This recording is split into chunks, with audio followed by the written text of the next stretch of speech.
Article 13 passed in the European Parliament.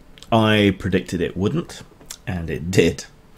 You will find plenty of people on YouTube, plenty of commentators who are, more than willing to tell you when they were right and to rub your face in it, but you won't find that many who are willing to admit when they were wrong. But I think in social commentary, in politics, as in science, it's important to acknowledge when you are wrong and to explore why you were wrong and to try and correct for the future. So how did I get it wrong? I was basing my opinion on the past actions of the European Parliament, which has generally been pretty good about securing the rights of individuals and going against corporate oligarchies, essentially. It's been good on anti-monopolies and that kind of thing. And expression rights are individual rights, which are enshrined in the EU's charter and everything. So a combination of these things and the upswell of protest to this that I expected and participated in and knew was coming. I wrote to everybody.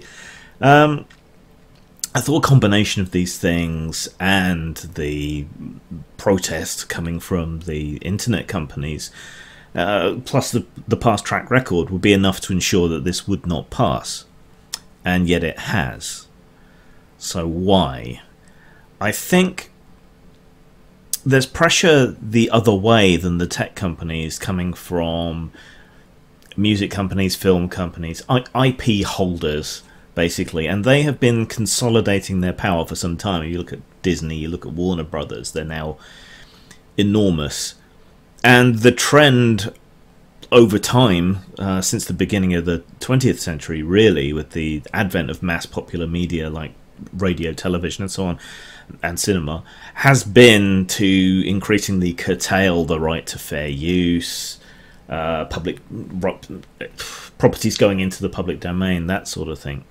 So there's a kind of trajectory that we can see there, but I still thought the EU was going to go against it. Didn't happen. Why else? If these internet companies are so powerful, if they're the backbone of modern information-based society, how did they not have enough pull? Well, I think a lot of faith has been lost in these companies as well, that they cannot be trusted. Cambridge Analytica, Facebook data, the way Twitter has been censoring certain people, and so on. And I also don't think we can overlook Brexit and the increasing anti-EU sentiment in certain quarters. So I think there's a certain amount of petulance, given that a lot of the resistance has come from those same countries that have been pissing off the EU and spiting it for some time. So it's a combination of all these things, which is why I think it did pass and why I made such a bad call. I need to be even more cynical, it would seem, than I already am, which is unfortunate.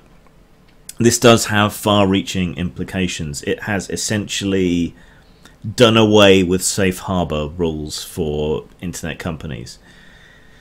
What does that mean? Well, in simple terms, now internet companies, internet platforms will be treated as publishers. Things have already been going that way with various restrictions, and the companies seem to have been happy to go along with it up to a point, which I think was their mistake. By self-censoring, they have stepped into the role of publisher, which they should never have done, but they have. And now that's moving from behaviour and the way in which companies conduct themselves and their terms of service into law, which is not good for anybody. We needed the law to be going the other way to guarantee our rights to free expression on the internet. Instead, they're now being treated more explicitly as publishers, which means they take responsibility for what is put on their platform. And there's legal precedents already about links, which people are upset about. So is this the end of the world? Well, no, not yet. the good thing, one of the good things about the EU, is that individual member nations can throw a spanner in the works at this stage. Just because it's been agreed at this level does not mean it's going to be agreed at the national levels, and it can still be blocked at that level. So this is the point where where people need to talk to their local governments, their national governments, about this. There's another layer of protection there, and even after that, if this does go into full law over the entire EU, appeals can be made to the European Court of Human Rights, and given that free expression rights are enshrined there, there's a good chance, a good case for making an appeal against it and overturning the law. Has this turned me against the EU? No, I never said it was perfect in the first place. A lot of these problems that Article 13 is bringing up are occurring at the local government level, which is another reason to go into that. And, you know, it's still the lesser of two evils.